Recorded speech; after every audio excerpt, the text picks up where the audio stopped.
ये तीनों चीज़ सबसे अहम चीज़ होती है किसी के लिए, और इसी चीज़ पर सरकार की राजनीति भी टिकी होती है। और इसी से रिलेटेड आज बजट में निर्मला सीतारमण ने अनाउंस किया कि करेंट कवरेज ऑफ हर घर से नल जल is 8.7 crore. Of this 5.5 crore household वे are provided tap water in the last 2 year itself. मतलब कि अभी हर घर नल से जल योजना के तहत 8.7 करोड़ घर शामिल किए गए हैं, जिनमें से 5 करोड़ घरों में ऑलरेडी टैप वाटर पिछले 2 सालों में लगा दिया गया है। लेकिन सरकार इस साल 60,000 करोड़ रुपए एलोकेट करने वाली है ताकि टैप वाटर कनेक्शन 3.8 करोड़ घरों में और बढ़ सके इस साल 2022-2023 में। तो इसी से रिलेटेड हम लोग को यहाँ पे न्यूज़ देखने को मिल रहा है कि infra pipes firm set to benefit as finance minister allocate Rs 60,000 crore to drinking water project. तो इसी में अभी हम लोग कुछ पाइप सेक्टर के स्टॉक्स देखने वाले जिनको कि इससे काफ़ी ज़्यादा बेनिफिट होने वाला है, और वो दो मैं उसमें से भी आपको बेस्ट स्टॉक्स सिलेक्ट करके बताऊंगा कि आपको किन स्टॉक्स में इन्वेस्ट करना चाहिए। लेकिन उससे पहले आपने हमारे channel power of Indian stocks को सब्सक्राइब नहीं किया तो सब्सक्राइब कर दें और बेल आइकन भी दबा दें ऐसे ही नॉलेजफुल वीडियो सबसे पहले देखने के लिए। तो अगर हम लोग मार्केट में देखें तो मार्केट में 7 कंपनियां हैं जो कि पाइपिंग सेक्टर से रिलेटेड है और लिस्टेड है, जिसमें कि अगर आप नाम देखना चाहें तो पहला एस्ट्रल, फिर सुप्रीम इंडस्ट्रीज़, फिर फिनोलेक्स इंडस्ट्रीज़, फिर प्रिंस पाइप्स, फिर रिप्रोसिव इंडिया, फिर नील कमल और फिर जैकॉर्प। लेकिन इनमें से हम लोग को फंडामेंटली स्ट्रॉन्ग शेयर चूज़ करना है। तो मैं अभी आपको एक मूल मंत्र देने वाला हूँ कि किसी भी सेक्टर में अगर आपको सेक्टर अच्छा लग रहा है और उसमें आपको अगर कोई स्टॉक सिलेक्ट करना है इन्वेस्ट करने के लिए, तो सबसे पहले इसमें आपको मार्केट लीडर को तो ज़रूर से ज़रूर सिलेक्ट करना चाहिए, क्योंकि मार्केट लीडर के पास काफ़ी सारी बेनिफिट होती हैं। जैसे कि मार्केट लीडर इतनी बड़ी कंपनी होती है और ये सारी तो छोटी छोटी कंपनी है। तो मान लीजिए कल को कोई प्रॉब्लम हुआ तो ये जो बड़ी कंपनी है ये खुद को भी संभाल लेगी, और ये जो छोटी कंपनी है खुद को नहीं संभाल पाती है, और ये छोटी कंपनी उस समय मतलब दिक्कत में आ जाती है, और ये बड़ी कंपनी इन सब का भी मार्केट कैप्चर करके इतनी बड़ी कंपनी हो जाती है। तो इसी के लिए अगर आपको किसी भी सेक्टर में इन्वेस्ट करना हो तो उसके मार्केट लीडर में ज़रूर इन्वेस्ट करना चाहिए। तो सबसे पहला हो गया एस्ट्रल लिमिटेड, जो कि इससे काफ़ी ज़्यादा बेनिफिट लेने वाला हूँ। लेकिन इसके अलावा पहले अभी हम लोग एस्ट्रल को डिस्कस करेंगे, और मैं आपको एक और स्टॉक बताने वाला हूँ जो कि थोड़ा वोलेटाइल है। लेकिन अगर आपको एस्ट्रल में यहाँ पर रिटर्न इतने मिलेंगे तो उस वाले कंपनी में हो सकता है कि आपको रिटर्न इतने मिले, लेकिन सेम साइड अगर एस्ट्रल यहाँ से इतना गिरेगा तो ये स्टॉक यहाँ से इतना गिरेगा। तो इस चीज़ के लिए आपको प्रिपेयर रहना। तो चलिए हम लोग एक एक करके देखते हैं। तो सबसे पहले अगर स्टॉक की बात करें जिसको कि इससे काफ़ी ज़्यादा फायदा होने वाला है, तो वो है पाइपिंग सेक्टर की मार्केट लीडर एस्ट्रल लिमिटेड। अगर हम लोग यहाँ पे इसके रिटर्न की बात करें तो अगर हम लोग 5 दिन को देखें तो 4%, अगर हम लोग यहाँ 1 महीने की बात करें तो 1 महीने में कंपनी 6.14% डाउन है, जो कि उतना भी कुछ ज़्यादा नहीं है। अगर हम लोग 6 महीने की बात करें तो 6 महीने में भी कंपनी ने कुछ रिटर्न नहीं दिया। लेकिन अगर हम लोग यहाँ पे साल भर की बात करें तो साल भर में कंपनी ने 62% का रिटर्न दिया। वहीं पे अगर हम लोग 5 साल की बात करें तो 5 साल में कंपनी ने 790% का रिटर्न दिया। मतलब इतनी अच्छी इतनी सेफ कंपनी ने आपके 1 लाख को 8 लाख बना दिया 5 सालों में। तो इससे हम लोग को ये समझ में आता है कि हम लोग को बस अच्छी कंपनी सिलेक्ट नहीं करनी होती है, यहाँ पे सिलेक्ट करने के बाद बैठना भी होता है। जैसा कि आप यहाँ देख सकते हैं, यहाँ पे एस्ट्रल फ्लैट चल रहा था, उसके बाद यहाँ पे गिरावट, फिर यहाँ पे भी गिरावट। तो जिसने इस गिरावट में भेज दिया वो तो यहाँ से यहाँ तक का रिटर्न मिस कर दिया। तो इसी के लिए आपको अच्छी कंपनी को बस लेना नहीं होता है, उसके साथ वहाँ पे बैठना भी होता है। अगर हम लोग इसके ऑल टाइम हाई को देखें तो इसका ऑल टाइम हाई 2524 का था, जो कि अभी ये हम लोग को 2189 पे मिल रहा है। तो यहाँ पर हम लोग को ये चीज़ नज़र में रखनी चाहिए कि कंपनी अभी भी हम लोग को लगभग 20% डिस्काउंट पे मिल रहा है। यहीं पे अगर हम लोग बात करें कि इस कंपनी का रिज़ल्ट कब आने वाला है, क्योंकि अभी रिज़ल्ट का सीज़न चल रहा है और हम लोग को किसी भी कंपनी में इन्वेस्ट करने से पहले रिज़ल्ट देखना चाहिए। तो अगर हम लोग यहाँ कंपनी इन्फॉर्मेशन में देखें तो इसका फाइनेंशियल रिजल्ट 4 फेब को आने वाला है। तो हम लोग 4 फेब को रिजल्ट डिस्कस करेंगे और उसके बाद बात करेंगे कि हम लोग को इस कंपनी में इन्वेस्ट करना चाहिए कि नहीं। फिलहाल मैं अगर आपको दिखाना चाहूँ तो इस कंपनी का, चलिए हम लोग एक एक करके चीज़ देखते हैं। तो इस कंपनी का सबसे पहला चीज़ आपको मार्केट कैप देखना चाहिए 43,855 करोड़। मतलब ये कंपनी अब मिड कैप और लार्ज कैप के बॉर्डर पे, अगर इसका हाई देखें तो 2525 और अभी 2182 पे मिल रहा है। अगर आप इसका पी देखिएगा तो इसका पी 85 का है। वहीं पे अगर हम लोग यहाँ पे ROCE और ROE देखें तो इस कंपनी का काफ़ी अच्छा 30% और 23.6% है, जो कि काफ़ी अच्छे नंबर है। तो चलिए अब हम लोग इस कंपनी का प्रॉफिट एंड लॉस देखते हैं। तो यहाँ पे हम लोग के पास मार्च 2010 से डेटा अवेलेबल है। अगर हम लोग उस समय से इस कंपनी के सेल्स देखें तो उस समय 281 करोड़, फिर 402 करोड़, फिर 565 करोड़, फिर 802 करोड़, फिर 1000 करोड़, और इसी तरह बढ़ते बढ़ते अगर अभी की बात करें तो मार्च 2021 में 3176 करोड़, ट्रेलिंग 12 मंथ देखें तो 3880 करोड़। मतलब कंपनी का सेल तो काफ़ी अच्छे से ग्रो कर रहा है। अब सेल ग्रो कर रहा है तो अब हम लोग को इसका प्रॉफिट देखना है।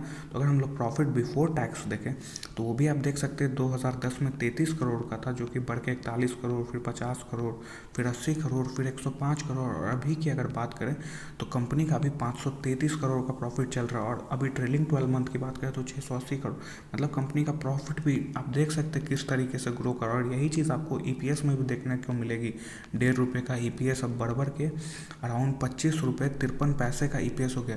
तो यहाँ से हम लोग को एक चीज़ तो समझ में आ रहा है कि कंपनी है तो सॉलिड, अब रिटर्न भी अच्छा देती है, कंपनी का मार्केट कैप भी ठीक ठाक है, कंपनी अपने सेक्टर में मार्केट लीडर है। तो ये हो गया सेफ स्टॉक, जो कि मतलब आप किसी भी लेवल पे इन्वेस्ट कर सकते हो और यहाँ पे आपको रिटर्न मिलेंगे। पर इसमें ये एक चीज़ अच्छा है कि यहाँ पे डाउनसाइड रिस्क कम है। मतलब ये स्टॉक जनरली 5, 10, 15% तक करेक्ट होते, उससे ज़्यादा नहीं। और इस गिरावट में भी आपको इस कंपनी को होल्ड करना चाहिए, क्योंकि ये कंपनी काफ़ी अच्छा रिटर्न आपको बना के दे सकती है। बस एक चीज़ आपको यहाँ पे ध्यान रखना चाहिए, पेशेंस।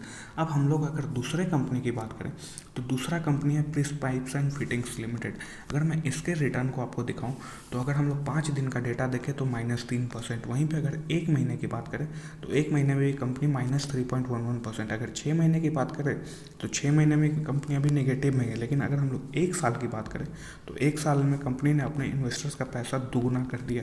वहीं पे अगर हम लोग 5 साल की बात करें तो 5 साल में कंपनी ने 346% रिटर्न बना के दिया। लेकिन ये कंपनी को अभी लिस्टेड हुए 5 साल हुए ही नहीं है, क्योंकि ये कंपनी 3 जनवरी 2020 को लिस्ट हुई थी। और तब से अगर आप देखना चाहें तो इस कंपनी को मोटा मोटी 2 साल 1 महीने हुए हैं, और 2 साल में इसने अपने इन्वेस्टर्स का पैसा 346% से ग्रो कर दिया। तो ये तो चीज़ हो गई कि कंपनी रिटर्न अच्छा देती है। लेकिन अब इसके बाद अगर हम लोग बात करें कंपनी के बारे में तो कंपनी का मैं आपको दिखाना चाहूँगा। कंपनी का मार्केट कैप मात्र 473 करोड़ है। मतलब कि यहाँ पे आपको एक चीज़ समझ लेना चाहिए, कंपनी का मार्केट कम है, कैप कम है, तो यहाँ पे आपका रिस्क भी ज़्यादा बढ़ जाता है। अगर हम लोग इसके करेंट प्राइस की बात करें तो वो 676 रुपये चल रहा है। इसने हाई अपना जो है सो 897 रुपीज़ का लगाया था, मतलब 900 का, और वहाँ से अभी 676 में मिल रहा है। वहीं पे अगर पीई की बात करें तो एस्ट्रल की पीई 81 के आसपास चल रही थी और इसकी अभी 29 है। वहीं पे अगर हम लोग आरओसी और आरओई की बात करें तो ये अप्रॉक्स सिमिलर ही है दोनों के, 28.8% और 23.8%। इसके बाद अगर हम लोग बात करें तो यहाँ पे मैं अभी आपको एक और चीज़ अच्छा दिखाने वाला हूँ। तो यहाँ पे पहले हम लोग प्रॉफिट एंड लॉस देखते हैं। तो इसका 2015 से हम लोग के पास डेटा अवेलेबल है, जबकि कंपनी हम लोगों ने देखा 2020 में लिस्ट हुई है। तो 2015 में अगर इसके सेल्स की बात करें तो 957 करोड़, फिर 1007 करोड़, फिर 1246 करोड़, फिर 1315 करोड़, और अभी की अगर बात करें तो कंपनी का सेल अब 2000 करोड़ से भी ज़्यादा का होने लगा। मतलब कंपनी के सेल्स में ग्रोथ है। इसके बाद अगर हम लोग प्रॉफिट की बात करें तो प्रॉफिट कंपनी जहां 2015 में 18 करोड़ रुपए कमाती थी, जो कि फिर 37 करोड़, फिर 96 करोड़, और अभी की अगर बात करें तो कंपनी ने 300 करोड़ का प्रॉफिट कमाया। मतलब कंपनी की प्रॉफिट भी काफ़ी तेज़ी से ग्रो कर रही है। अगर आप ईपीएस भी देखना चाहें तो ₹3.27 का ईपीएस अभी के टाइम पे ₹24, ₹23, ₹44 का हो गया। तो ये तो हो गई कि कंपनी ग्रोथ अच्छा दिखा रही है। लेकिन मैं आपको अगर यहाँ पे एक चीज़ दिखाना चाहूँ तो यहाँ पे मैं अभी आपको दिखाता हूँ। तो यहाँ पे अगर हम लोग इसके शेयर होल्डिंग पैटर्न की बात करें तो प्रोमोटर ने थोड़ा सा अपना प्रॉफिट बुकिंग किया। लेकिन यहीं पे अगर आप DIIs को देखेंगे तो DIIs का स्टेक जो कि पहले 3.60% था वो बढ़ के 4.84% हो गया। मतलब DIIs तो यहाँ पे माल उठा रहे हैं, वहीं FIIs तो यहाँ माल उठा रहे हैं। वहीं पे अगर DIIs की बात करें तो DIIs भी जो कि पहले 11.77% स्टेक होल्ड करते थे, उन्होंने भी 13.75% स्टेक होल्ड कर, मतलब माल खरीद लिया, वो भी अपने माल को उठा रहे हैं। लेकिन अब हम लोग अगर यहाँ पे हमारे बेचारे पब्लिक की बात करें तो वो इतने अच्छे कंपनी में अपना स्टेक घटा रहे हैं और बाद में बोलेंगे कि शेयर मार्केट में पैसा नहीं बनता। इसी से रिलेटेड मैं अभी आपको एक और चीज़ दिखाना चाहूँगा। तो ये हम यहाँ पे आ गए हैं प्रिंस पाइप के NSE के इस पे स्क्रिप्ट पे। यहाँ पे अगर हम लोग अभी आज देखें कि कितना परसेंट डिलीवरी हुआ, तो यहाँ पे मैं आपको दिखाना चाहूँगा कि 71.51% का डिलीवरी हुआ। 3,15,000 शेयर ट्रेड हुए थे, जिसमें 2,25,000 लोग डिलीवरी में उठा के ले गए। मतलब इससे तो एक चीज़ साफ हो रही है कि कंपनी में अभी दबा के माल उठाया जा रहा है, रिटेल इन्वेस्टर से माल बिकवाया जा रहा है, और FIIs DIIs अभी दबा के माल उठा रहे हैं, और हमारे रिटेल इन्वेस्टर यहाँ पे अभी माल बेच रहे हैं। फिर जब कंपनी इस तरीके से भागेगी तो फिर वो यहाँ टॉप पे आके खरीदेंगे, और उसके बाद कंपनी गिर जाएगी, फिर यहाँ एग्जिट करेंगे और बोलेंगे कि स्टॉक मार्केट में पैसा नहीं बनता। यहीं पे अगर मैं आपको दिखाऊं तो अभी आप यहाँ देख सकते हैं कि कंपनी अभी काफ़ी समय से एक ही रेंज में कंसोलिडेट कर रही है। तो यहाँ पे अब हम लोग को इसके रिजल्ट का वेट करना चाहिए। और अगर हम लोग बात करें कि रिजल्ट कब आने वाले हैं, तो यहाँ पे मैं कंपनी इन्फॉर्मेशन में आ गया हूँ। यहाँ पे अगर हम लोग रिजल्ट देखें तो रिजल्ट 3 फेब को आने वाला है इसका। और एस्ट्रल की बात करें तो एस्ट्रल का रिजल्ट 4 फेब को आने वाला है।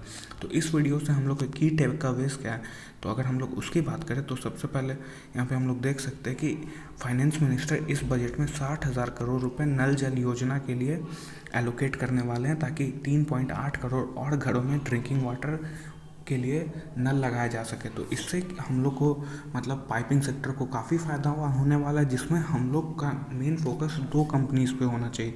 वो 2 कंपनीज़ कौन कौन सी है, तो पहले कंपनी की बात करें तो पहला कंपनी है एस्ट्रल लिमिटेड, जिसका कि रिजल्ट 4 फेब को आने वाला है। और हम लोग अभी तक रुके हैं, तो हम लोग अब 4 फेब को रिजल्ट देख के आगे इन्वेस्ट करेंगे। लेकिन अगर आप इसमें इन्वेस्टर हैं और ये स्टॉक अगर आपको अभी मार्केट में कोई प्रेशर आया और उसकी वजह से 2,000 के रेंज के आसपास दिखने लगे, तो आप इस कंपनी में आराम से माल उठा सकते हैं। और इसके बाद अगर हम लोग दूसरे कंपनी की बात करें तो दूसरा कंपनी है Prince pipe and fitting limited. ये कंपनी में अभी FIIs DIIs दबा के माल उठा रहे हैं, और हमारे रिटेल इन्वेस्टर यहाँ पे माल बेच रहे हैं। तो यहाँ की अगर बात करें तो कंपनी यहाँ पे अभी कंसोलिडेट कर रही है, और आप इसमें किसी भी समय पैसे मतलब आराम से उठा सकते हैं। लेकिन अगर मैं आपको एक बताऊँ तो यहाँ पे अगर कुछ 650-40 के लेवल के आसपास अगर मिले, तो वहाँ पे एक स्ट्रॉन्ग रेसिस्टेंस है। तो वहाँ पे आप इस कंपनी में आराम से, अगर वहाँ तक प्राइस जाती है तो आप यहाँ पे एलोकेट करके लॉन्ग टर्म के लिए आराम से रह सकते हो। और इसका रिज़ल्ट हम लोगों ने देखा कि इसका रिज़ल्ट जो है सो 3 फेब को आने वाला है। तो 3 फेब तक वेट करना है, और उसके बाद हम लोग 3 फेब को इसका और 4 फेब को एस्ट्रल का रिजल्ट देके हम लोग आगे रणनीति बनाएंगे कि इसमें कैसे इन्वेस्ट करना है कैसे नहीं। तो अब आप कमेंट करके बताइए कि आपको फेवरेट कौन सा लगा, प्रिंस पाइप या एस्ट्रल पाइप, आप किसके साथ जाना चाहेंगे, ये आप कमेंट करके बताइए। और वीडियो अच्छा लगा हो तो लाइक कर दीजिएगा, आपका लाइक मेरा मोटिवेशन बढ़ाता है।